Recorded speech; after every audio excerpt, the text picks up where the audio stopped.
علیہ وسلم نے رب تبارک و تعالیٰ کی بارگاہ میں دعا فرمائی، اللہم اعز الدین بعمر بن الخطاب، اے اللہ عمر بن خطاب کے ذریعے سے مذہب اسلام کو غلبہ عطا فرما۔ بتاؤ یہ دعا قبول ہوئی یا نہیں؟ آپ سب کا یہی جواب ہوگا، ارے حضور ہی کی تو دعا قبول ہوتی ہے، اس لیے کہ خدا کی رضا چاہتے ہیں دو عالم، خدا چاہتا ہے رضائے محمد۔ حضور کی دعا قبول ہو چکی، اس پر مہر سیدنا فاروق اعظم رضی اللہ تعالی عنہ کا قول ہے۔ اسد الغابہ فی معرفت الصحابہ کی چوتھی جلد میں صفحہ 152 پر ہے کہ حضرت فاروق اعظم رضی اللہ تعالی عنہ فرماتے ہیں، کنت من اشد الناس علی رسول اللہ صلی اللہ علیہ وسلم، میں رسول اللہ صلی اللہ علیہ وسلم کے مخالف لوگوں میں سے ایک تھا اور شدید مخالف تھا۔ قال فأتيت النبي صلی اللہ علیہ وسلم فی دار عند الصفا، پھر فرماتے ہیں کہ میں مقام صفا پر ایک گھر میں حضور اکرم صلی اللہ علیہ وسلم کی بارگاہ میں حاضر آیا، فجلست بین یدیہ، پھر آقا علیہ التحیۃ والثناء کے سامنے باادب بیٹھ گیا، فاخذ بجمع قمیصی، تو رسول اللہ صلی اللہ علیہ وسلم نے میرا گریبان پکڑا، بولو بولو، ثم قال، پھر فرمایا، اسلم یا ابن الخطاب، سبحان اللہ سبحان اللہ، اے خطاب کے بیٹے ایمان قبول کر لو، سبحان اللہ۔ کیسی چاشنی رہی ہوگی اور کیسی لطافت رہی ہوگی زبان پاک مصطفیٰ صلی اللہ علیہ وسلم میں، جس وقت آپ یہ جملہ ارشاد فرما رہے ہوں گے کہ اے خطاب کے بیٹے ایمان قبول کر لو۔ عزیزو، اس مقام پر میں کہنا چاہتا ہوں، بہت سارے لوگ کہہ دیتے ہیں کہ اسلام تلوار کی دھار سے پھیلا ہے۔ نہیں میرے پیارے، میں کہتا ہوں اسلام تلوار کی دھار سے نہیں پھیلا ہے، بلکہ اسلام حضور اکرم صلی اللہ علیہ وسلم کے اخلاق کی کشش سے پھیلا ہے۔ جو بھی حضور کی بارگاہ میں آتا تھا آپ کا دیوانہ ہو جاتا تھا، ایک جان کیا 100 جانیں آپ کے قدموں پر نچھاور کرنے کو ہمہ وقت تیار رہتا تھا۔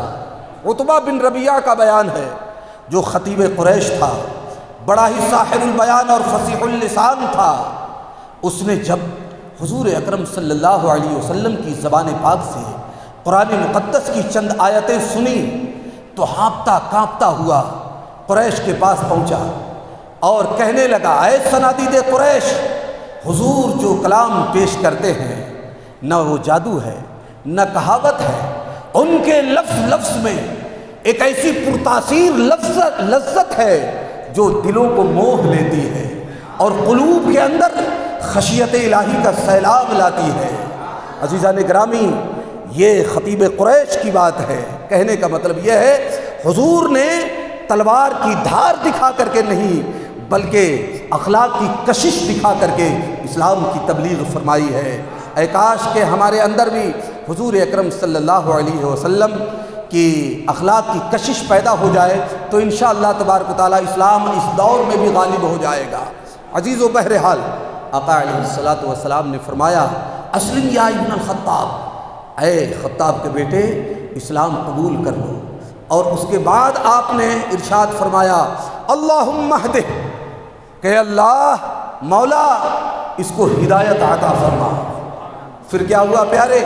فاروق اعظم رضی اللہ تعالیٰ عنہ ارشاد فرماتے ہیں، میں نے فوراً کہا، اشہد ان لا الہ الا اللہ واشہد انک رسول اللہ، میں گواہی دیتا ہوں کہ اللہ کے سوا کوئی عبادت کے لائق نہیں، اور میں گواہی دیتا ہوں کہ آپ اللہ کے رسول ہیں۔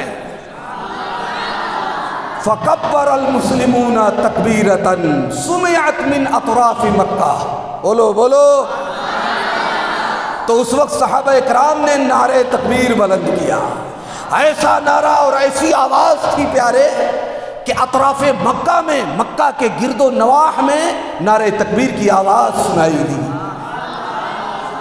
اس لیے اس مقام پر یاد فاروق اعظم کے موقع پر میں چاہتا ہوں کہ صحابہ اکرام کی سنت ادا کرتے ہوئے آپ حضرات میں سے کوئی شخص کھڑا ہو جائے اور وہ جو نعرہ لگایا گیا تھا فاروق اعظم رضی اللہ تعالی عنہ کے قبول اسلام کے وقت میں، اسے نعرہ فاروقی کہتے ہیں۔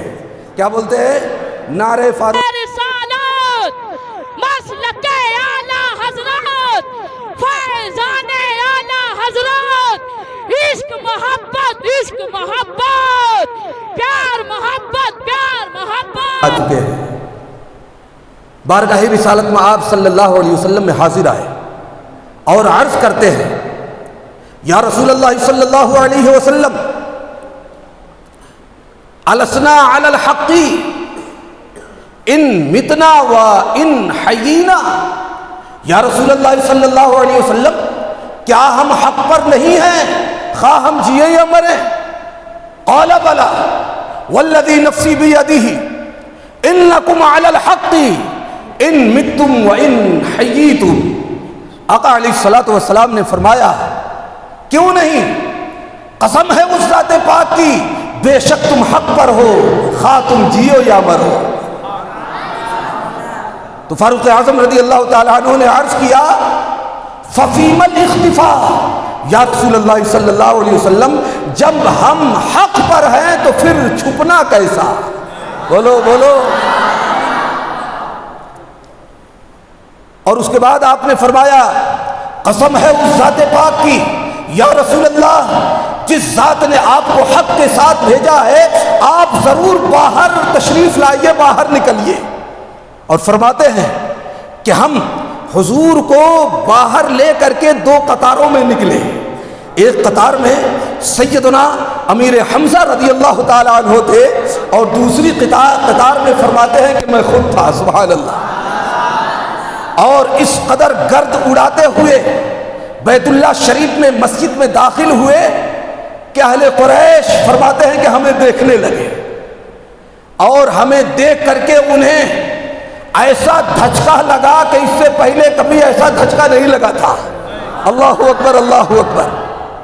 تو عزیزو یاد رکھو، حضرت فاروق اعظم رضی اللہ تعالی عنہ نے اپنی بہادری، جانثاری اور قربانی کے ذریعے سے حضور اکرم صلی اللہ علیہ وسلم کو خوش کر دیا، اور جو حضور کو خوش کر دیتا ہے نا، اسے بارگاہ رسالت میں آپ صلی اللہ علیہ وسلم سے نوازا جاتا ہے۔ تو بلا شبہ حضرت عمر کو نوازا گیا۔ نوازش کیسی ہوئی؟ چلو حضرت عمر ہی سے پوچھتے ہیں۔ اے عمر اعظم رضی اللہ تعالیٰ عنہ، آپ بتائیں، بارگاہ رسالت میں آپ صلی اللہ علیہ وسلم سے عقیدت و محبت رکھنے کی بنیاد پر، جانثاری دکھانے کی بنیاد پر، قربانی پیش کرنے کی بنیاد پر آپ کو کون سا صلہ ملا ہے؟ فاروق اعظم رضی اللہ تعالیٰ عنہ فرماتے ہیں کہ سمانی رسول اللہ صلی اللہ علیہ وسلم الفاروق، کہ میرے اس حسن عمل کی وجہ سے آقا کریم صلی اللہ علیہ وسلم نے اس روز مجھے فاروق کا لقب عطا فرما دیا، سبحان اللہ۔ عزیزو، جو بھی محبت کرتا ہے اسے حضور کی بارگاہ سے نوازا جاتا ہے۔ ارے ہم تو حساس دل رکھنے والے ہیں۔ آپ کو معلوم ہونا چاہیے کہ وہ خانہ کعبہ جس نے حضور اکرم صلی اللہ علیہ وسلم سے محبت کیا، جب حضور کی پیدائش ہو رہی تھی تو آپ کے دادا حضرت عبد المطلب فرماتے ہیں کہ میں خود خانہ کعبہ کی دیوار کے سامنے بیٹھا ہوا تھا، تو میں نے دیکھا کہ خانہ کعبہ کی دیواریں حضور کی جائے پیدائش کی طرف جھکی جا رہی ہیں، یوں محسوس ہوتا تھا جیسے وہ زمین بوس ہو جائیں گے۔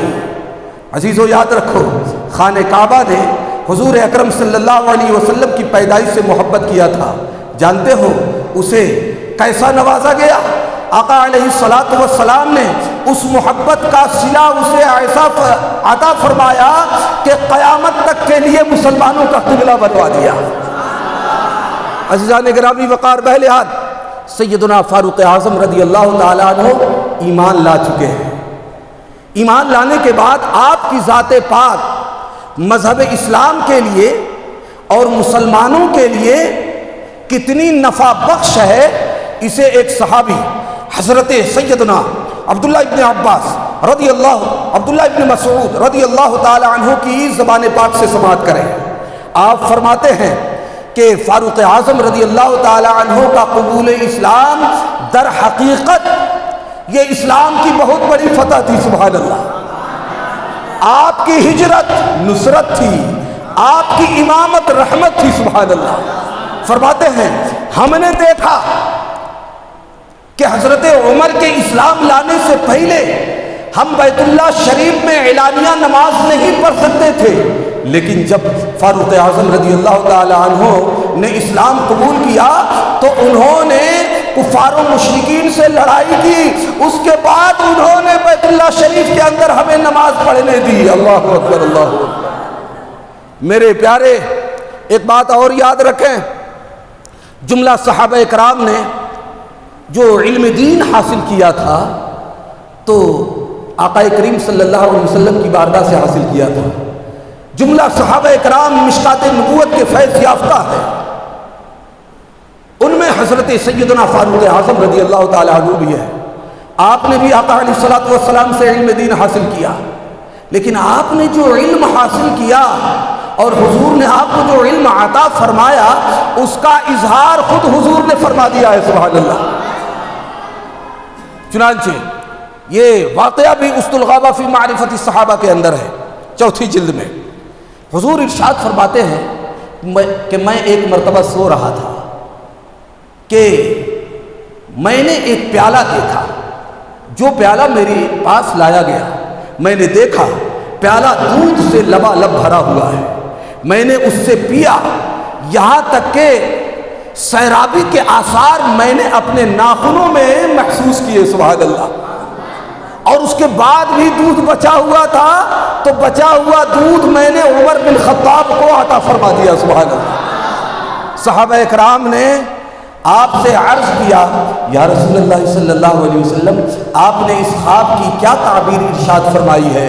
حضور نے ارشاد فرمایا، سنو، اس خواب کی تعبیر یہ ہے کہ میں نے عمر ابن خطاب کو اپنا علم عطا فرما دیا ہے، سبحان اللہ۔ جس ذات کو حضور نے علم عطا فرمایا، جس ذات کے قبول اسلام کے وقت میں صحابہ کرام نے نعرہ تکبیر بلند کیا، اللہ اکبر، آج کے زمانے میں اہل تشیع رافضی شیعہ اس ذات کے حوالے سے نکیریں کستے ہیں اور ان کی شان میں گستاخیاں کرتے ہیں، اللہ اکبر۔ میرے پیارے، میں چاہتا ہوں کہ اسلامی عقیدہ آپ کو سمجھا دوں، سنیے۔ ہمارے فقہاء کرام نے باضابطہ یہ فیصلہ فرما دیا ہے کہ صحابہ کرام کے مابین جو واقعات ہوئے، جو حروب ہوئے ہیں، جنہیں مشاجرات صحابہ کہا جاتا ہے، ان کے تعلق سے اہل سنت کا اسلامی عقیدہ یہ ہے کہ جملہ صحابہ کرام کے ساتھ حسن ظن رکھا جائے گا اور انہیں اہل خیر و صلاح سے جانا جائے گا، کیونکہ تمام صحابہ کرام سے اللہ تبارک و تعالیٰ نے جنت کا وعدہ فرما لیا ہے۔ سورہ حدید کے اندر ہے وَكُلًّا وَعَدَ اللَّهُ الْحُسْنَى، تمام صحابہ کرام سے اللہ تعالیٰ نے جنت کا وعدہ فرما لیا۔ اور یہ بھی یاد رکھیں، جملہ صحابہ کرام عادل ہیں۔ منح الروض الازہر شرح فقہ اکبر للملا علی قاری کے اندر ہے کہ آقا دو جہاں صلی اللہ علیہ وسلم نے ارشاد فرمایا، اذا ذکر اصحابی فامسکوا، کہ جب میرے صحابہ کا تذکرہ کیا جائے، یعنی ان کے مابین جو واقعات ہوئے ہیں، جو حروب ہوئے ہیں، جب اس کا ذکر چھڑ جائے تو تم اپنے ہاتھ روک لو، سبحان اللہ، سبحان اللہ۔ لأن ذلك ذهب جمهور العلماء ان الصحابة رضی اللہ عنہم كلهم عدول، اسی وجہ سے جمہور علماء کرام اس بات کی جانب گئے ہیں کہ تمام صحابہ کرام عادل ہیں، عادل، سبحان اللہ۔